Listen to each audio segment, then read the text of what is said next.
Whether you're new to pool and practicing the basics, or a more experienced player performing drills to improve your shot making and positional play, the Drill Partner is perfect for you. Hey, welcome back to this episode of Dogging It. Joey Ryan here along with Melina Mike. What's up, Melina? How are things? It's going good, man. How are you? You know, I'm busy. I'm in Albuquerque, New Mexico right now. Maybe you can tell from the Southwest theme behind me. I'm digging it. I'm digging it. Yeah, but having a good time, doing some work stuff. But we needed to catch up, man. Big weekend in pool, a lot of stuff going on. A lot of topics to talk about. New sponsorships. Busy stuff. We got to...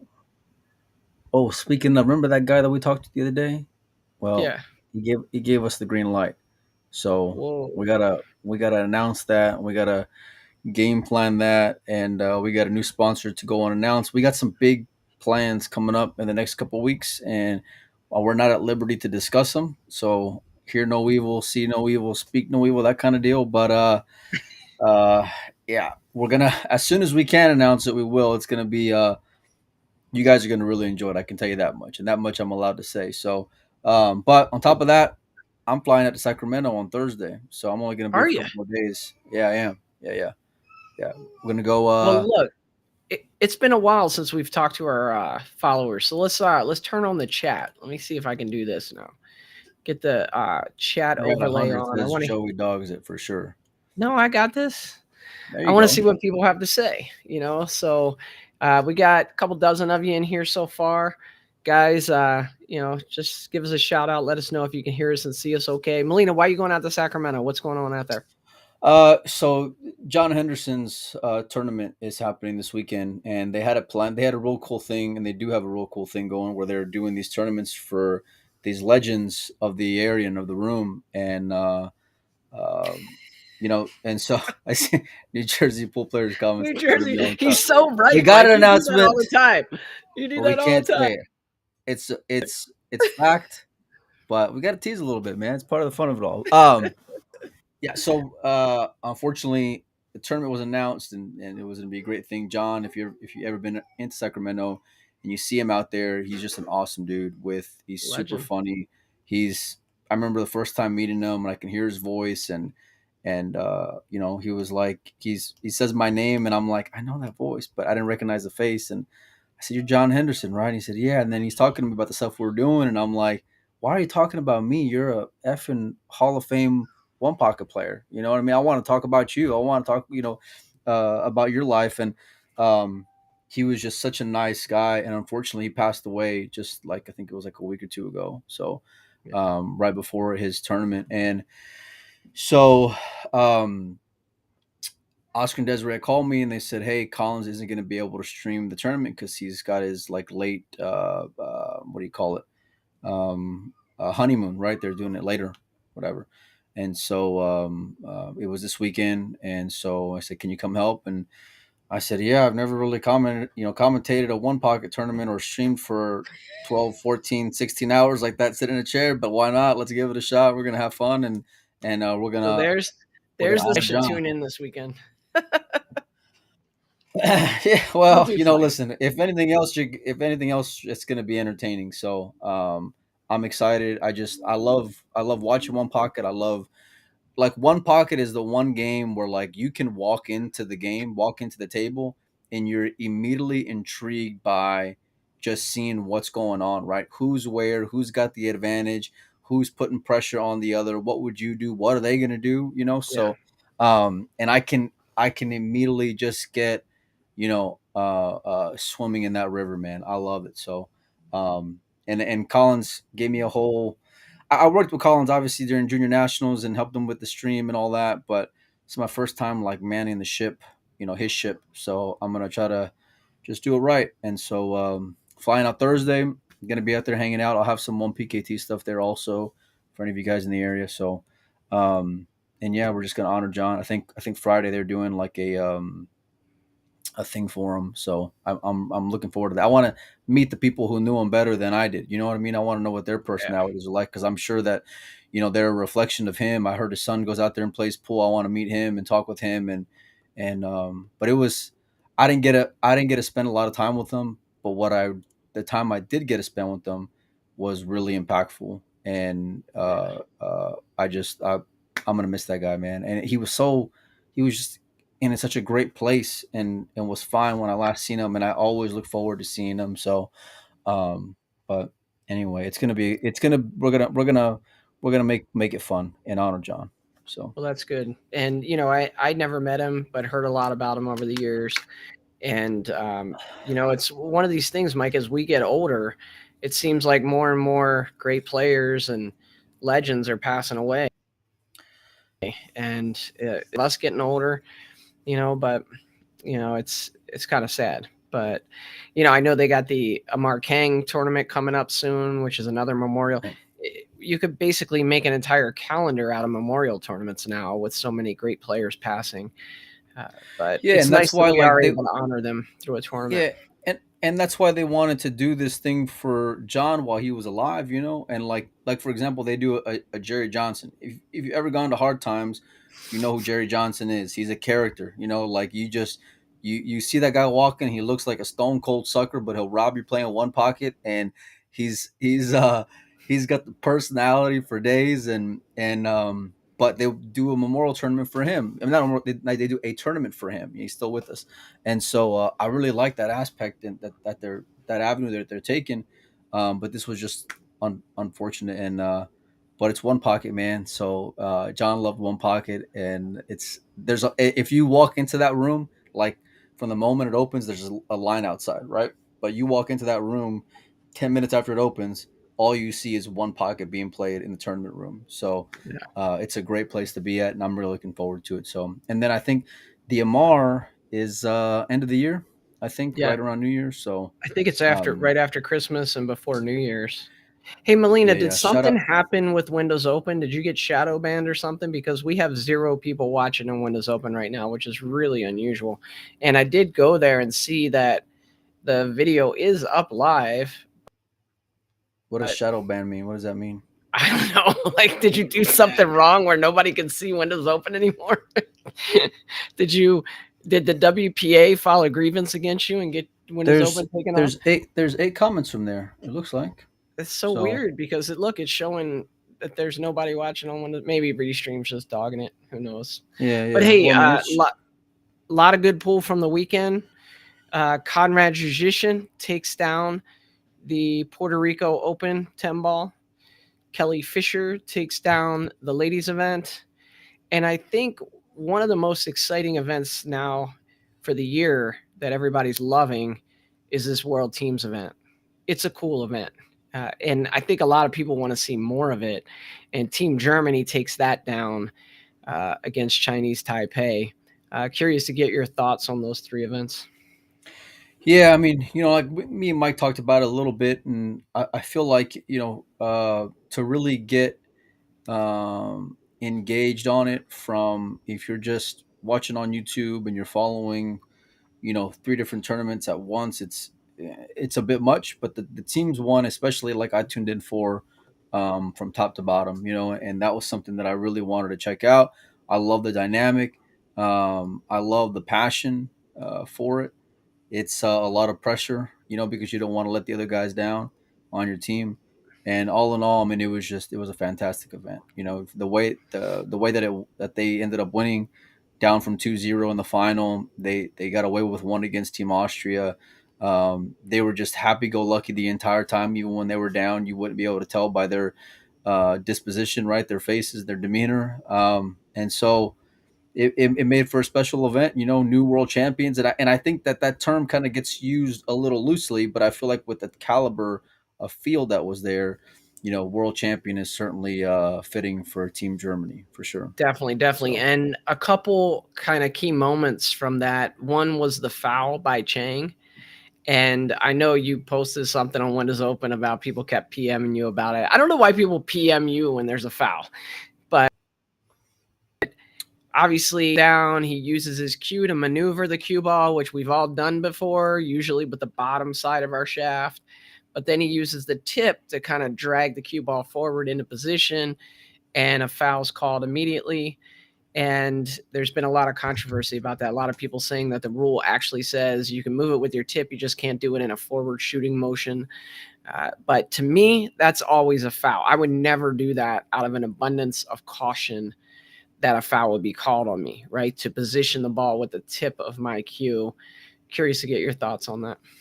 Yeah, I mean, listen, I don't know why the hell I get PMs about the damn thing either. I just get tired of getting mad.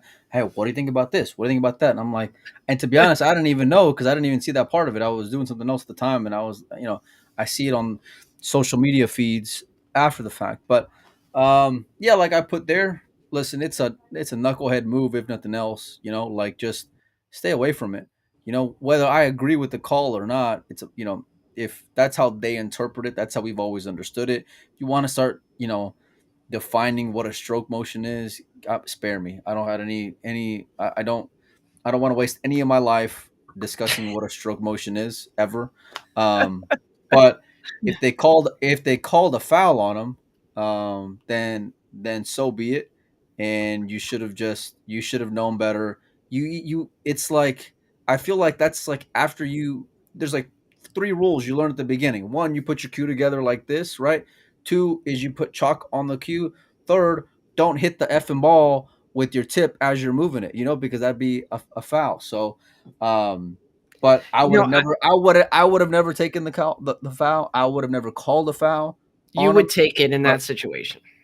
No, I wouldn't. If John Lehman hands you ball in hand in the finals, you wouldn't take that.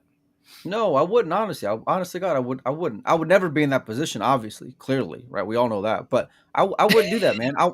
If you're gonna beat me, go beat me. I'm not gonna win like that. And I'm not saying anything like to throw any shade on Josh and all that. It's sports, right? It's fair when it comes to sport. I'm saying what myself personally, what I would do. So it's like a bit of a stickler of a call. You know what I mean? And John was just like foul, foul, foul. Okay, I feel like I can understand why Chang would try to maneuver the cue ball with his cue there, because the position of where that cue ball needed to be or where he wanted it to be was one of those scenarios where he had to stretch out. Like you might have even had to walk around and place the cue ball from the side of the table, not behind the shot, which you never want to do really. And so it was just one of those awkward things. But guy of probably 6'1", 6'2", he could have leaned out with his arm and placed that ball with his hand, I think, or just not hit it with the tip of his cue, and then we wouldn't be talking about this. Yeah, I mean, how many tournaments have you seen? And I know, like, you see Federer's comment in there. I saw Donnie Mills' comment, and I get it, but it's like, how many tournaments have you seen where you see a player adjust the ball like that? Not with the tip. Yeah. Not with the tip. Not with, and it's probably now I've seen them with the, like I said, they take their shaft and the bottom side of their shaft, they maneuver the cue ball with the of course. Yeah. Shaft over top of the cue. In that case, when I do that, I try to do it like a couple inches higher than the tip, so nobody ever says, "Oh, your tip hit the cue ball." So, yeah. My dad taught me that years ago when I was just, playing with him in the basement and I'm moving the cue ball around with my sticky. Be careful, son. Don't let your tip hit that. Yeah. I mean, look, I think, listen, a lot of dinosaurs made up a lot of these rules that are a little ridiculous. You know what I mean? But I think maybe that's a good rule. Maybe I don't know. I feel like you don't got to be such a damn stickler about it, though. Like you knew what he was doing. He wasn't hitting the ball and miscued or, you know what I mean? Like gaining any advantage one way or the other. Everybody in that room, John, the other players, everybody on earth that saw it knew that he was just positioning the ball in order to place it before he got down to take a shot. Right. I mean, there's no question about that. So I guess for me, it's more about the spirit of it than anything else. But if you put yourself in that position, you got to be able to deal with the consequences at the same time. So I get it. I get it. So to me, one of the other things that was a key moment there was Pia Filler knocking in that $120,000 shot. How cool was that, right? And you kind of had a feeling that it would go that way. You have Moritz and Josh, two amazing players, and Pia's up and coming as a female star. She gets down and drains that 10 ball. And it wasn't from the kitchen. It was from that back area in the corner, which I've been in a shootout like that and had to shoot from that area. That's a difficult shot. How were you in a shootout when you lost 4-0, 4-1? It was it was the one in Tucson.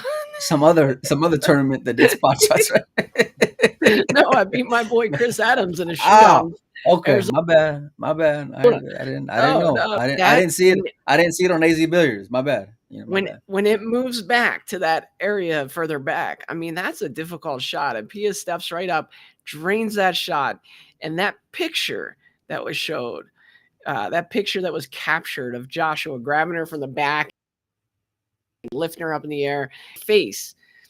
If you didn't know that they just won something, it's almost like, is she in anguish or is she celebrating, And I think that's the emotion coming out of her of that moment, which was so cool to see. However, I got this thing, Mike, that's a pet peeve of mine. Can we stop standing on the pool table for celebrations? Can we find a new celebration? Mm-hmm. I don't like it. No. Is that going to be the new celebration forever? Relax. Yeah, it's like when you win. Listen, you ain't doing it if you win. If you beat your boy Chris in the shootout, keep your ass off the table, okay?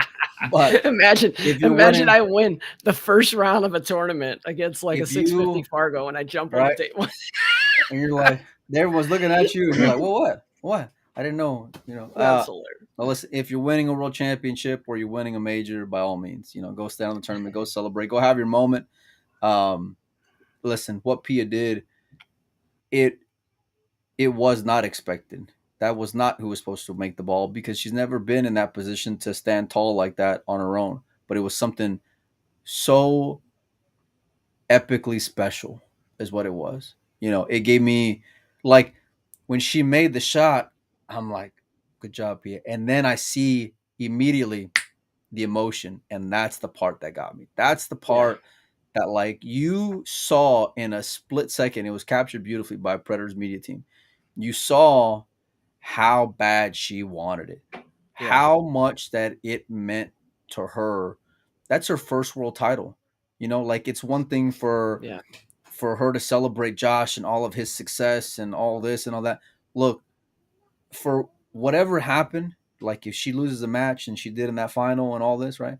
It's all forgotten, because all anyone will ever remember for the rest of her career is going to be that shot, that shot, that game-winning shot, when she had two of the hottest players on earth on their team. One of them couldn't come through the round before. And you think that, look, the moment's too big for her. And she said, no, boys, it's not too big.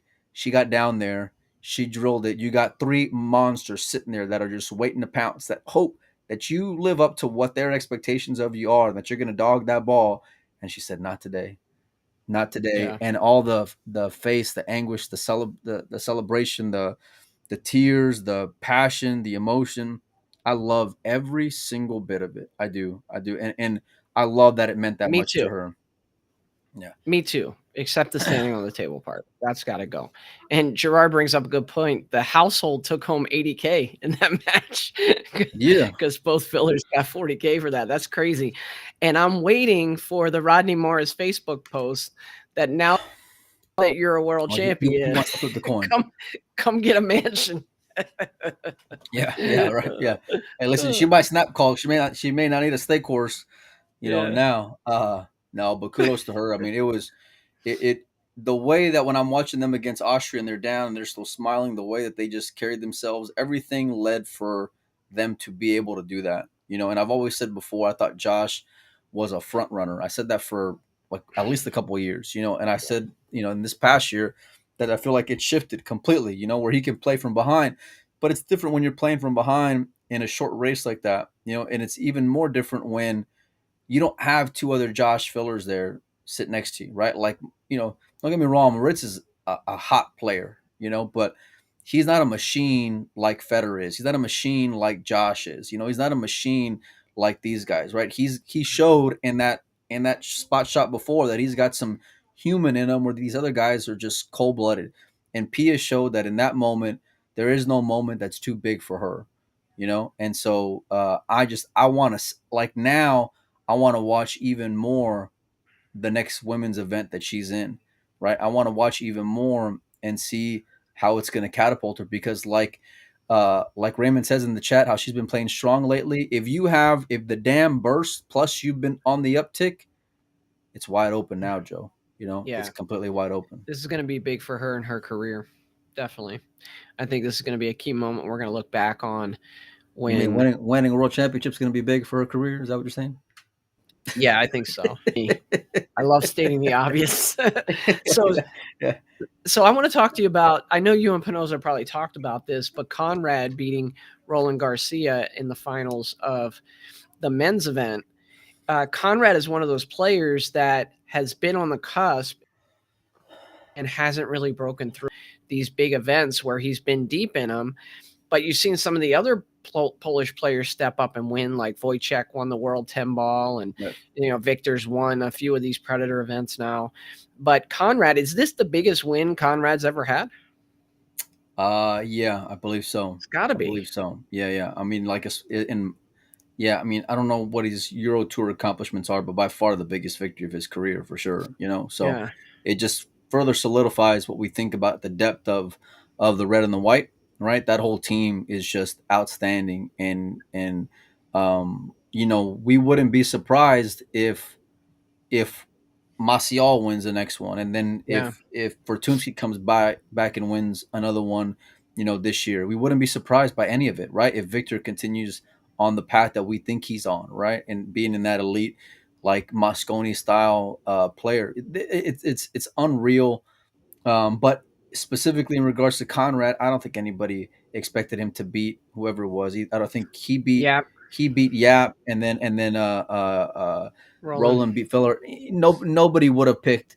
Nobody would have picked either one of those two guys to beat those two in a semifinal. Yeah. Look, talk about like a money line, right? Imagine like a money line. That would have been like 50, even though 50 to 1 at least.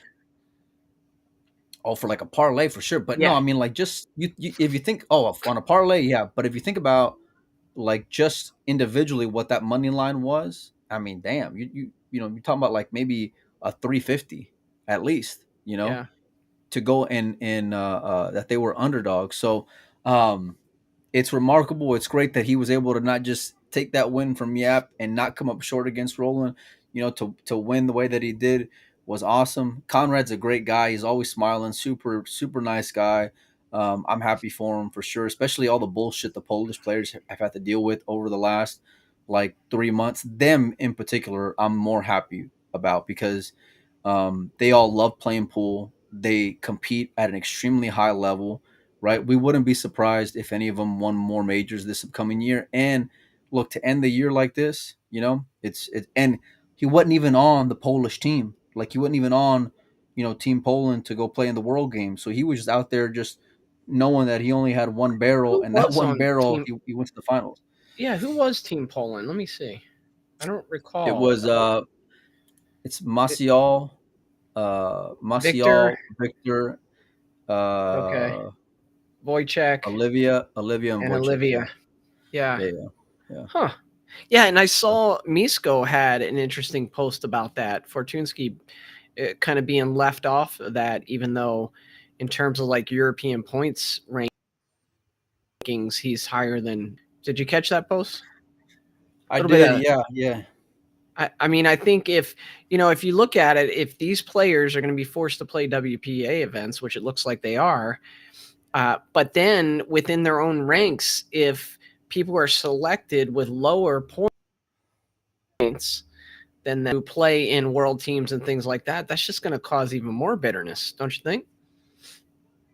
Oh, for sure. And these are areas where, and I'm not saying, look, I don't know what because I saw other comments and posts saying that, well, Maciel was ranked number 1 on the Polish ranking list or something like that. I don't know how, over Wojciech or Victor, but that's what I was seeing in some comments. So maybe they have their own public way of rankings, right? That like makes sense. But if it was anything maybe not on the up and up, then these are things that the WPA ought to step in and make sure that federation maybe plays more by the books versus this whole, buddy buddy system like it was led to believe was going on, right? Because Yeah, through maybe it that was a little, post, that's what it looked like. Yeah. it's perceived that way, that it was, unfair. But again, if it's not based off of those EPBF rankings, well, then what is it based off of? And do those players know that, So I've tried to reach out to the Polish Federation. I've emailed the head of the Polish Federation. I was able to get his info. Needless to say, he ain't getting back to me. So, but I'm gonna keep on knocking on that door. He saw what happened with WPA and you. He wants no part of it. He don't listen. I'm like a dog on a bone, son. So I'm gonna keep on. I'm gonna keep on trying. But it's I'm happy for all those guys. I am. Well, I want to talk to you. I want to talk to you about the semifinal parlay. So if you did have Conrad beating Yap and Roland Garcia beating Filler, I mean, those are two huge upsets. It probably would have been 50, maybe 80-1 to pick those two matches in combination. Everybody in the world would have picked at least one of those two to not turn out the way it did, and most would have picked it the complete opposite of how it turned out. When Predator first started doing these races to 4 events, we had Ozzy Reynolds on from CSI, and we talked about why the short races, and the idea was to build excitement for the viewers, to create more parity, right? Where this thought that anybody could win. Is this semifinal indicative of where, maybe the underdog has a much better chance in these 2 out of 3 races to 4, or is it just that we saw a comment in here earlier that Roland played like a perfect set or a perfect couple sets against Josh to win that? Did these players just step up and put their stamp on it? Well, you saw the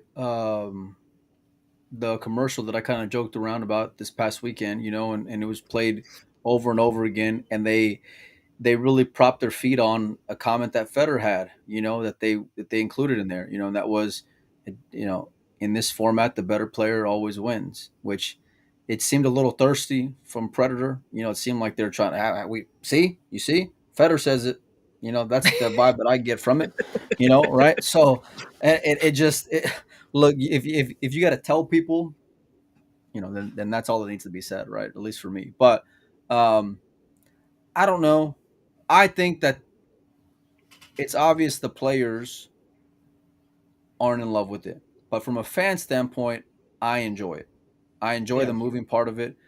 I enjoy the excitement of it. I love that it evens out. Part of those commercial shows, like Lucado's beating, who was it? Victor in a final, I think it was last year. He all due respect, but he's not the better player. But that's what it lends itself to, is that, like, if you have these players that, can go on a heater and it shifts pressure extremely easy, and if you're capable and if it's your day, then by all means, you can steal one, so to speak. But look, just looking at the past, 6 months, nobody would have picked Filler and Yap to not make it out of those 4 players who were left, especially since they're on other sides and given their opponents, with all due respect. So it's just the way that the cookie kind of crumbled in this instance. I think that it made for an exciting final. It made for an exciting format and event. You're in Puerto Rico in November, so it's great that all the pool players showed up and showed some love. So yeah, and it seemed like everybody had a good time again. A lot of pictures, a lot of posts from the beach, and people hanging out. I saw Federer had one, looked like he was up in the mountains there in the rainforest. So it's kind of cool destination. I wish we could have went there, but I think you ruined that for us. So maybe next year. Well, I don't know that we would have been kicked out of the building. We could have went to the hotel, maybe. But I don't think we would have been. I don't think we would have gotten a whole lot of hugs from the organizers. I'll put it like that. So, but who knows? Maybe, hey, listen, the year can always change. Well. We'll see how next year goes. So Yeah. If you want to go to Puerto Rico, we can go to Puerto Rico. Yeah. Well, whatever you want to do, I don't care. So the women's event, Mikey, the timeless Kelly Fisher timeout. Wait, you brought up Federer. We can't just bypass Federer. Well, let's talk about Federer for a second. I was going to get to him afterwards, but okay, all right, fine.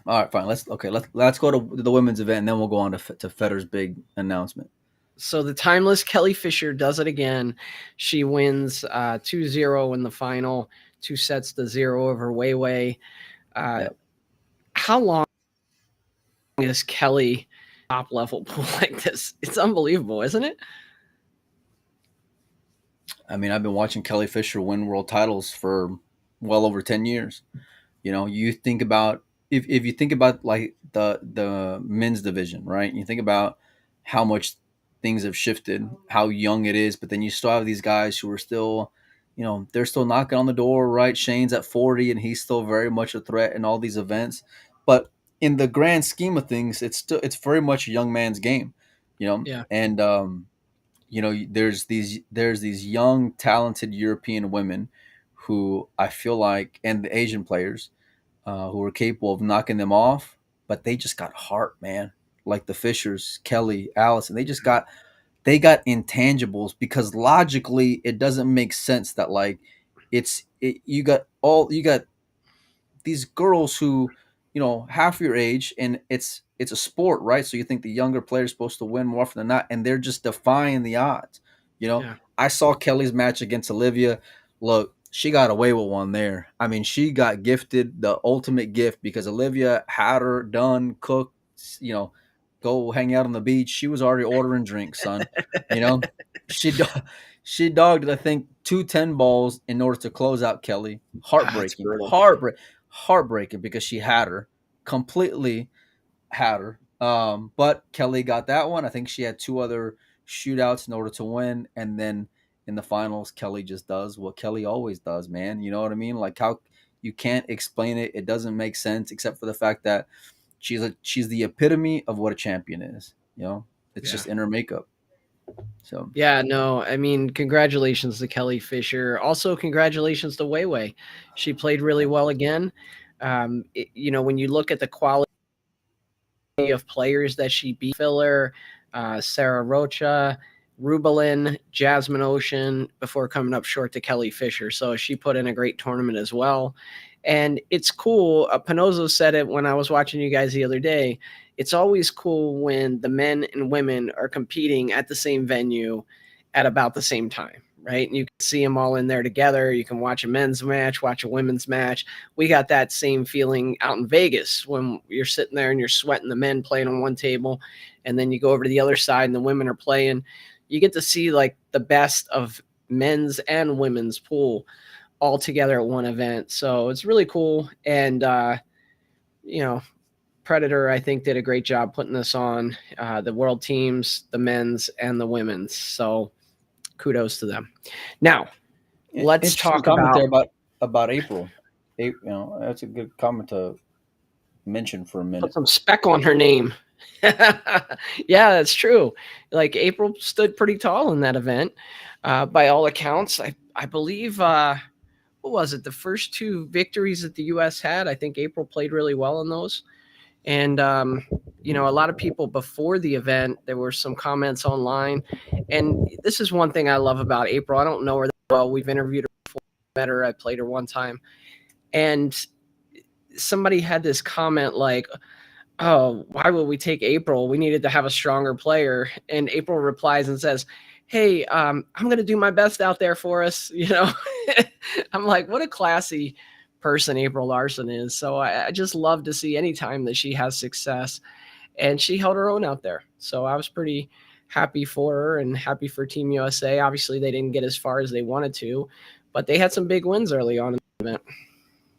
I think out of the match against Team Austria, she was the only player with the break and run. And even though she lost to Jasmine, she, by all accounts, if you watched the match, she was the better player. She had key mistakes at the end of racks that costed her early on, but she was by far the better player, the better run-out player, and just looked poised when she wasn't supposed to look poised. She completely stole the show in the most epic way. Could not be more happy for her, more proud of her. I want to see even more of her as well, because going into it, I was one of the ones I thought, and not to say that it should have gone to anyone else, because I think it went to the right woman, or the right player, but I thought for sure there was a possibility of her being a liability on that team, just for lack of experience on that stage, if nothing else. And she completely proved me wrong, and just showed how special a talent that she really is. And so, with a little bit more seasoning, and with that core that they got there, Shane, Tyler, April, I want to see what they're able to do next year. So, and it's fun stuff, and that's part of the team dynamic. You never know, and unfortunately, they didn't get the roles their way at the end of the match, but they could have won it. They really should have won 3-0, to be honest with you. Who's the best female U.S. player, Mike? Oh, baby, that's a loaded question, Joe. Christina Tkach. I mean, at some point you got to consider her, right? If she follows the same line that Federer did. Yeah, I'm not sure that we're there just yet. Yeah, who's the best? Who's the best American player? It's a good question. Let me pull up my Fargo ratings. I have a feeling Jennifer Beretta might be the highest rated U.S. I'm not gonna go off. I'm not. I know you're not gonna go off that. Fargo, but I am. I'm just gonna look at it just for reference. Who's that? Oh man, who is that girl we interviewed before out of California? What's her name? She plays pretty damn sporty. California, but Melissa. I ain't seen her. No, not Melissa. Melissa's great, but no, I can't remember her damn name. Mary Tam. Mary Tam plays really good. I like Mary's game whenever she's playing. But yeah, I mean, I see comments by Ed and them, talking about Carolyn Powell.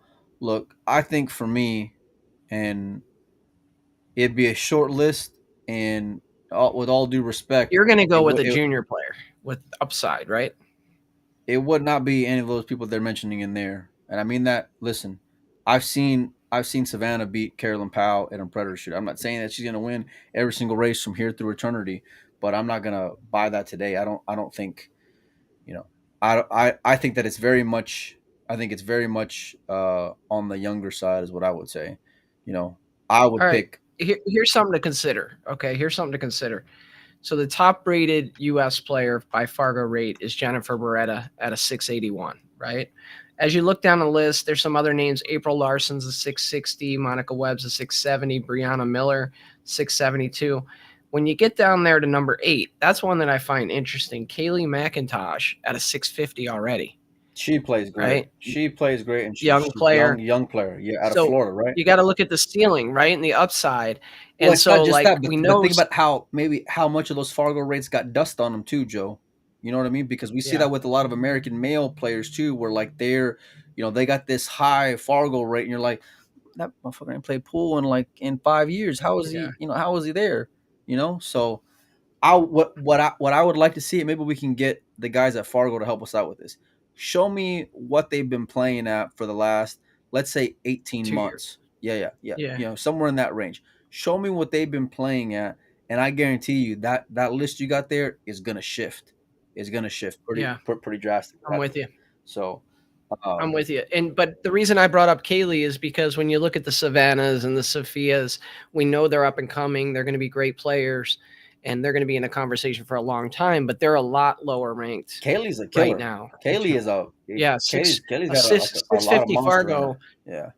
650 Fargo, you get out, you run tables, and she's a young player. She's got a lot of upside, and to be that highly rated so far is pretty good.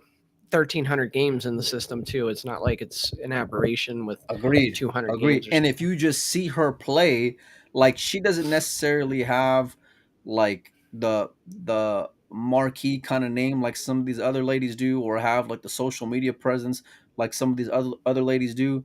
Well, she's got the game more than 95% of these other ladies. I guarantee that. And there's a lot of those ladies, some in which you mentioned, that I would take Kaylee McIntosh over them. I guarantee you I will. So yeah. Well, it looks like something happened, Mike. It looks like somebody lifted the ban on Windows Open because now we have at least 50 people in there. So thanks to WPA or whoever was shadow banning you and holding down Windows Open, it looks like we're in good shape, man. As soon as Ed came in here, ironically, as soon as Ed came in, the numbers started flowing in. You know? Yeah, Ed Ladawi, you won our jump queue. Does Ed even know that? A jump queue to our. I don't think he knows. Ed, I need your address because I got to send you the Lomax jump queue that we raffled off for our Patreons. So there you go. Yeah, for sure. And I agree. Tina Mom's a good player. Sure. Tina is a great player. I met her out in after she won that split bracket. She was at the Texas Open. Real solid player. So yeah, we gave away the jump queue at our Patreon, right? That's right. Patreon. And Ed won it. Ed, you won it.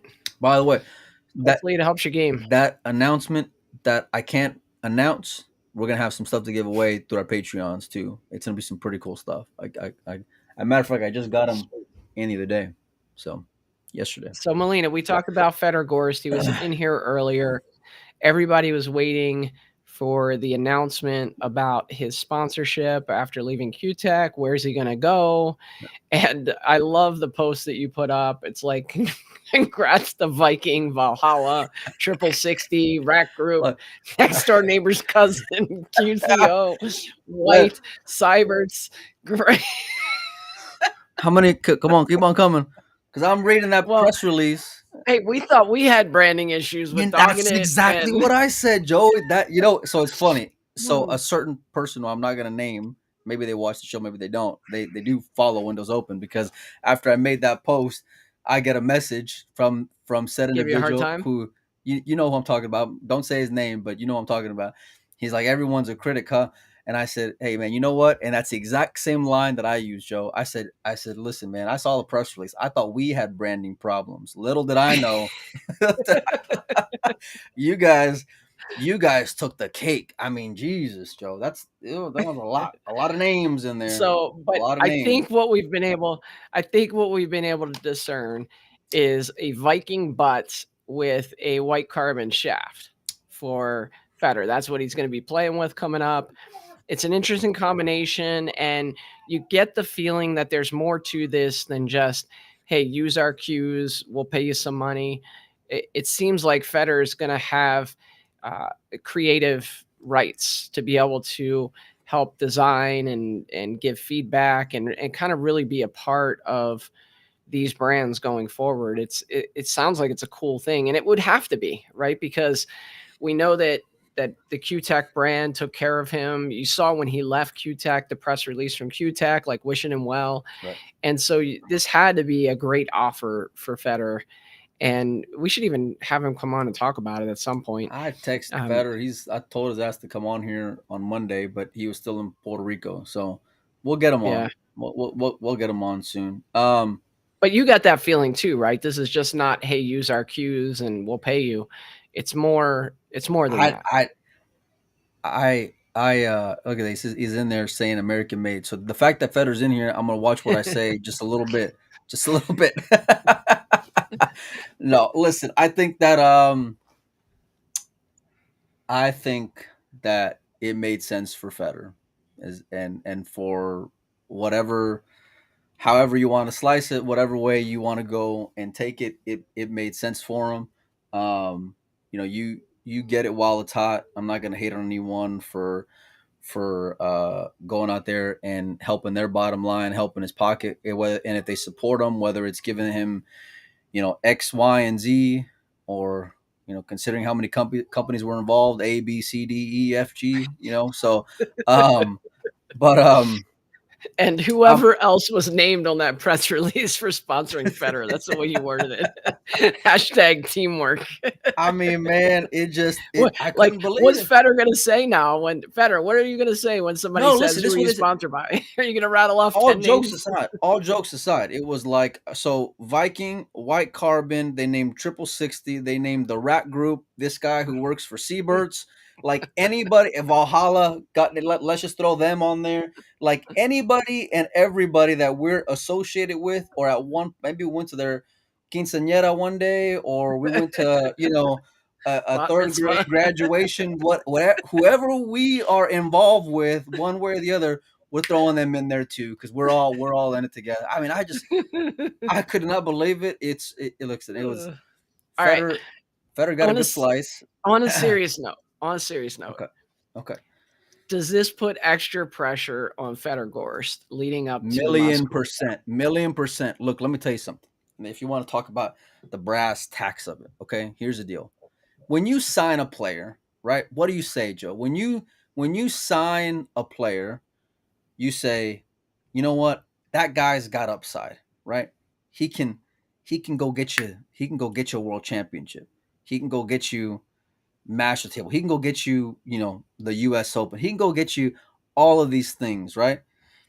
Go look at Federer's resume under Q-Tech, right? He got, 90% of these things, right? He got the world championship. He got master of the table. He's gotten tons of regional majors. He's knocking on the door, playing his best pool. The guy is surgical, whether it's with his playing cue, putting the cue ball in position, or with that jump cue, right? And then we all know the devastating break that he has. Any game, wood rack, template, 10-ball, 9-ball, the most awful rack on earth in the Predator. It don't matter. The guy is playing his best pool. He's peaking with this equipment.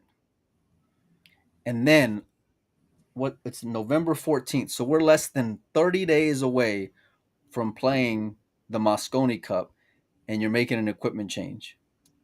Every single ball, every shot, every miss, every jump shot miss, because when you put him behind the ball, you expect him to make it now, right? It's different than with other players. You expect him to make it and get pretty good shape off it.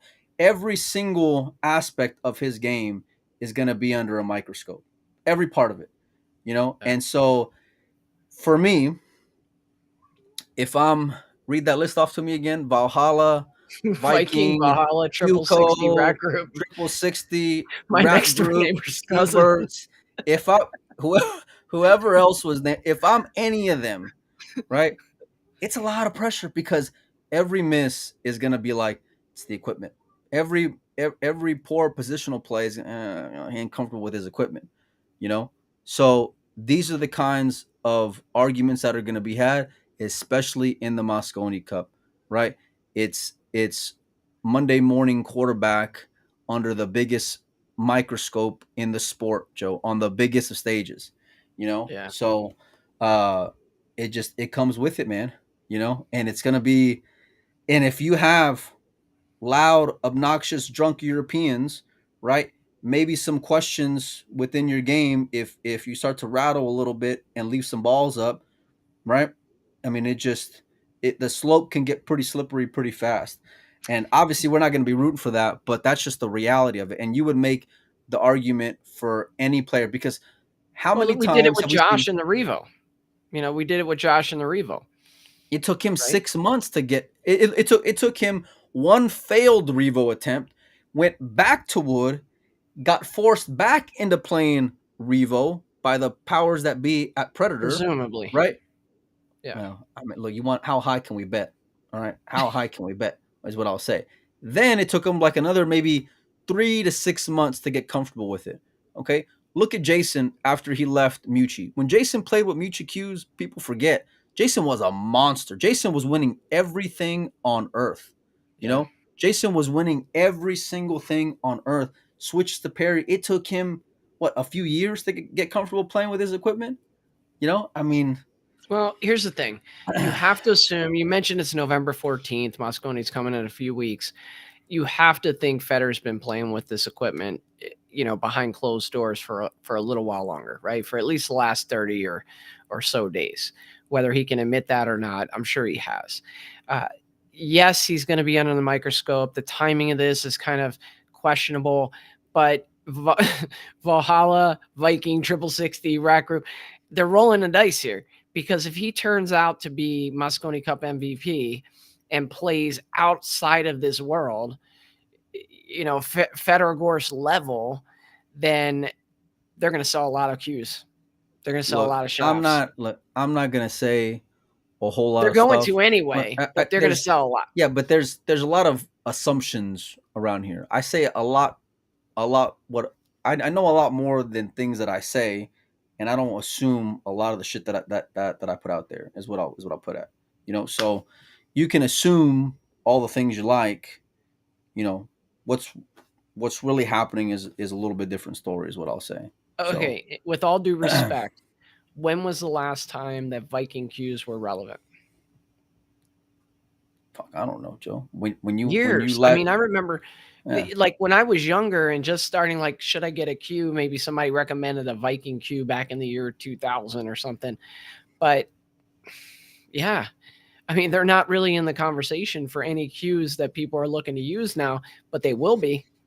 They will be. And if Federer has some, let's say, input into their cues and the design and things like that, you better believe they're going to sell some cues. And so I'm happy for Federer. I'm sure this was a good deal for him. And I'm curious to see where this is going to go. I do think there's a little bit of a branding issue with all those different brands, but maybe they needed to add all those brands to justify the amount of money they're paying him. I don't know. Federer is a young, contemporary, very tech savvy young man. When you think about like the makeup of who this kid is, the name that pops to mind isn't Viking cues. It just right isn't. Now. Right? Yeah, but it just isn't. Think about it. Before Shane, Q-Tech was the same way. Nobody thought of Q-Tech as being innovative. Before this new wave of Q-Tech, nobody. I won a Q-Tech Q for winning the APA. They were in the dumpster for years. They were a no brand for sure. Yes, and so they have great leadership and great vision there, but also having pros like Shane and Federer and now Skyler, they're able to bounce ideas off of them, get their input on products, and it ends up at the end of the day with their, the folks they have running things and the pros that they have representing them. Now it's turned the brand completely around. And who's to say that won't happen for Viking right now? It was the perfect storm though, because they were a pun for decades. The money they made just went to go pay Shane. They weren't a Vogue name or progressive or anything innovative. You never thought about that when it came to Q-Tech. They completely resurrected that brand, but that was with Shane and then winning a world championship. And then, by the way, you had like solid equipment to fall back on. Like it was the perfect storm. Well, I guess what I'm trying to say, like in here, somebody posts, Todd Nevins posts, Q-Tech was behind Allison Fisher, Strickland, Archer. Yeah, I remember all that. Okay. But they weren't innovating. They weren't doing new things. But then when Shane and Federer came along, it's almost like, hey, guys, what do we need to do things better? Tell me what you think of this. And I know, I know, because I have a relationship with them, that every once in a while, they'll just send you a product and say, hey, hit this and tell me what you think about it. What do you think about this? What can we do better? Q-Tech. Oh, yeah. Right. Yeah. And so getting that feedback from the players and having the vision to kind of do new things and try new things has really taken them places. And so that's what I'm saying about this partnership now. If Viking is going to say, okay, we have Federer now, he's going to use a Viking Q, great, everything's fine, then it probably won't have the kind of impact that it would have if they're getting his feedback and really building a product line around him. That's state of the art. So we'll see what they do. Yeah, I mean, time will tell, but there's nothing that'll say like that. Listen, part of what made like even Predator great with coming out with the Revo were the people behind the scenes, right? They were like key components within that office that aren't there anymore, that were a big part of helping that launch, Sure. right? It was a new product. It was great. It was innovative, right? They had awesome marketing.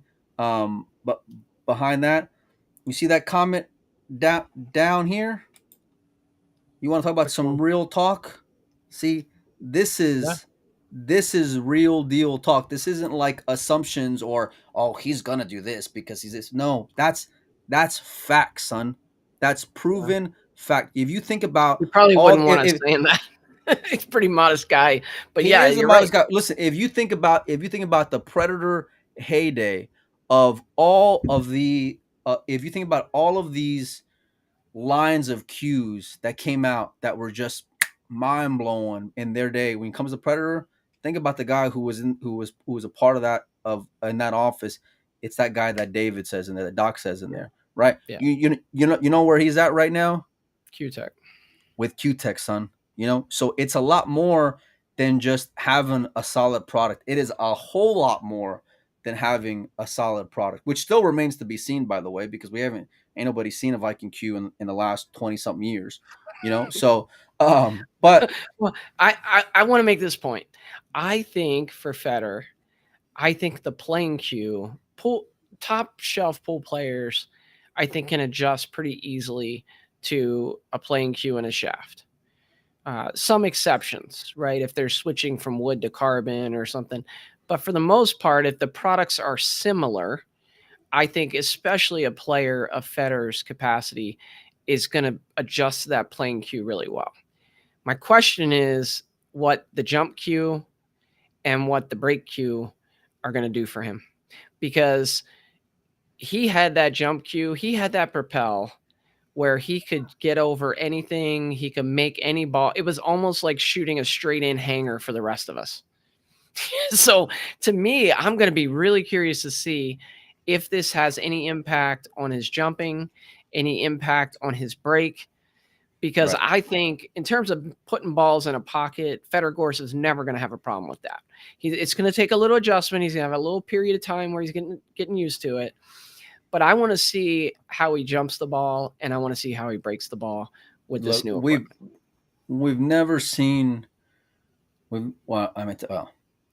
In modern pool, we haven't seen a player like Federer, right? And you think about Josh and these guys, sure, but like he's at such a high standard, it's just different for him, And I'm not saying it's these little touchy shots that are going to be the difference, right? It's because when Federer plays pool, Federer puts that cue ball where he wants on the table, right? Yeah. Whether it's safes or otherwise, And so that's where I think you'll start to see a difference. And it's not me saying anything personal when it comes to Federer, because I love the kid, right? This is just like, these are just facts when you look at pool players over the last however many years, right? It takes time. Look, Shane was playing on a cue, switches back to his white one, goes, snaps off everything on earth, And but they're real finicky, Pool players are finicky about their equipment. They just are. Look at Billy playing with Mucci for so long. He barely switched to a keelwood shaft. I don't know how long ago it was, but now he's playing probably the best pool that he's played since he signed with Mucci. And he's been with them for years now. He just won the U.S. Open Banks, and he finished second to Evan Lunda in the one pocket. So played really well out there. He beat Scott Frost in the finals of the Banks. So he is playing well. It's all interesting, and the timing of this is putting a little extra pressure on Federer coming into the Mosconi Cup. But that kid's stone cold. You know what I mean? But it's a different animal out there. We all know that. And look, we're just being honest here about the situation. Nobody wants to see the kid go out there and dog a ball. I'm more than ever excited to see what Team USA can do, and Federer's a big part of that. So we'll have him on soon. We'll talk more about it. And either way, man, it's great stuff. Like, when have we talked about pool players changing cues? You know what I mean? Like, it's never really been. It's just like, oh, it's just another cue, right? You got Kelly who switches from Predator to Fury or Fury to Predator. You got people change cue equipments all the time. It's not really big news. Federer being like the phenom that he is what makes it exciting. So I don't know that we'll ever know the details of that contract, but I wonder if we look back on this moment and it's like the Michael Jordan signing with Nike, where it just not to that level and that degree, but where it changed the model. If you remember, from that movie, if you saw the movie Air, Michael Jordan was being offered I'm not a big movie. Yeah, being offered a couple $100,000, and that was the way they did sneaker endorsements back in the day, right? Oh, we'll give you $200,000, we'll give you $150,000, and then that was it, right? They could go on to win 6 world championships, they could go on to be MVP 20 years in a row. They just got that $200,000 up front, and his mom held strong and was like, "No, we want a share of everything you sell that has the Jordan name on it," and it changed everything for everybody moving forward. Could this be that moment? I guess time will tell, but is this signing significant enough, and will it change sponsorship for pool players moving forward? I hope so. Well, I mean, pool players all deserve to get paid. The market certainly changed a little bit with the signing of Federer. That's for sure. And I'm not going to put anyone's business out there, but Federer did all right, and other pool players are going to talk, and it's going to start to shift things a little bit. So and there's a lot, like, listen, there's going to be a lot of moving parts here, in the next few months. I'll put it like that. So I don't think this is the first player to switch, and I don't think it'll be the last. So a lot of players are kind of even in limbo right now. When you think about like a player like Savannah, for example, big young talent,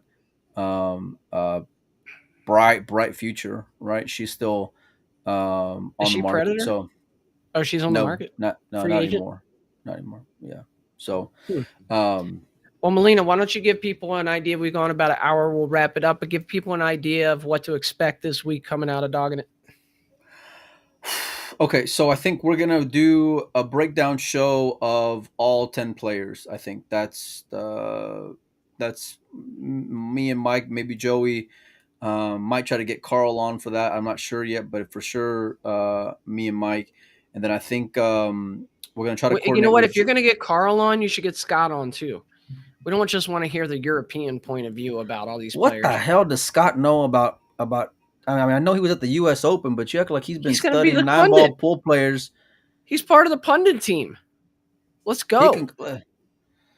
If we got to hear Carl run his mouth, we might as well get Scott in there too, and let Scott give a little bit of his. You just get mad because Carl busts your balls every chance that he gets. That's why.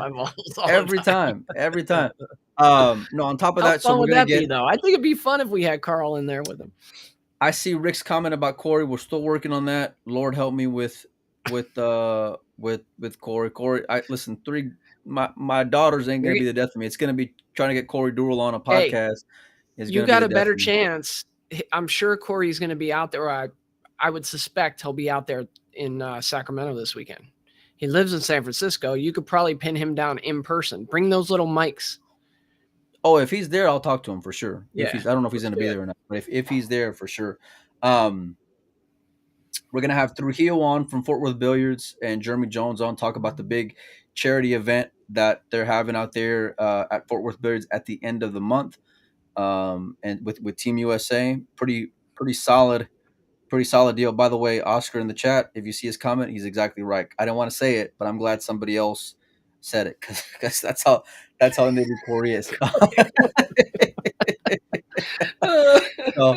I thought you were talking about when Oscar said that he's tell Carl I'm gonna bust him. I like that. No, well, that too. Yeah, we will definitely relay that message. Maybe we can get Carl at the Derby and get the action going. That would be a good guest to have with Carl. Have Oscar and Carl on together to break down the U.S. and European teams. Let Oscar break down Europe and let Carl break down. No, because Oscar can't. You can't be critical of players that you might be on a team with. So I don't need Oscar saying all the right things. I want players who don't give a and just are going to be raw and honest and not buttoned up. No. Negative. Carl will definitely be European favored. He'll probably be, we know how he feels about Jason, but Carl can also call balls and strikes. So Carl and Rodney Morris, let's go. Rodney's a good one, full of personality and gives zero. So, yep. But yeah, no, I think that's what we got on deck. You're gonna be around too. I think you're in New Mexico, right? So we're gonna try to do a I'm in show New Mexico. tomorrow. I come back. Well, tomorrow night I'm headed. Well, Thursday night I fly back home, but I'm gonna stay in Phoenix because I have an early morning meeting in Phoenix. But by Friday afternoon, I'll probably have some time. We can get together and do some stuff. So, yeah. So thanks, guys, for tuning in. We got a lot of stuff coming for you. Appreciate you guys, and we will catch you next time. Later, y'all.